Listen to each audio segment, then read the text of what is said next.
everybody. So this word is from the Lord, and it was given to me September 5th.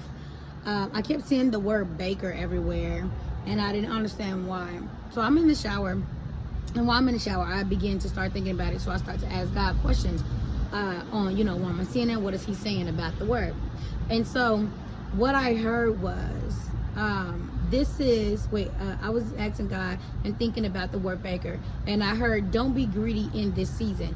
Don't be the baker, be the gardener. In the Bible, both had a dream that got interpreted by Joseph while in prison. The baker had a dream, and the interpretation of the dream was death. It resulted to he will be killed. And the gardener had an interpretation about his dream, and the interpretation was that he will live and he'll get his job back. Both came to pass.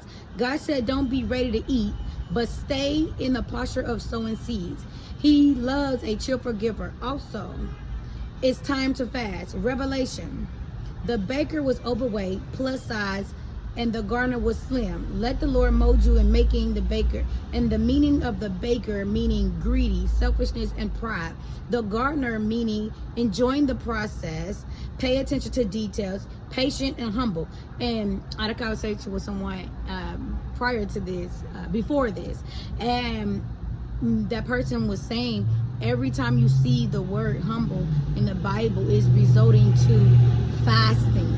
So when I heard humble, that's what God said on my spirit. So it's time to fast. But also the Lord is also stating, don't be so greedy to even as well be like Satan, right?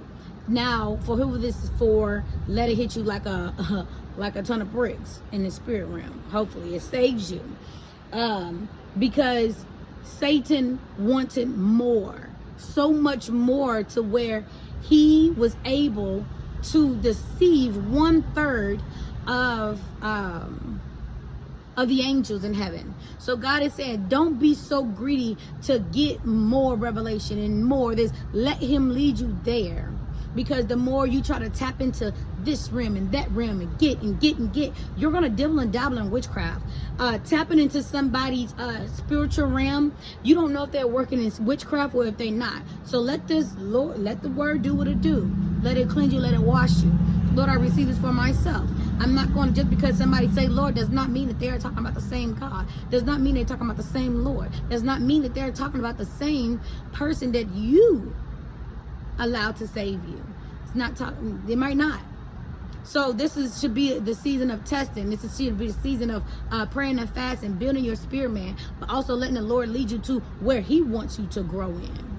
Because when you're trying to get this way and go that way, tapping into a person's spiritual realm, or try to tap into that dimension, Prophet Lovey, he's not a prophet, he's false. But this is not to expose him. This is just to give knowledge, test the spirit, right? Because if you try to say you want to tap into that realm and think that he's prophetic, you are now giving legal right, an open door.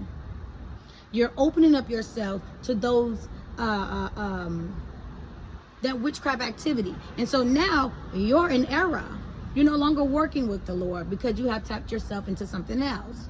Now, if this is for you, you repent, ask God to remove those things, renounce those things, that covenant, and move forward. But this is a rebuke, and is also a learning situation, because don't be trying to tap into everything. Don't be so quick to put your hands in this and, oh, that look good, let me put my hands in that, I want that too. Yeah, right. Let the Lord lead you. It might not be your portion. Plus you might enter a battle that may not be yours. So go read that story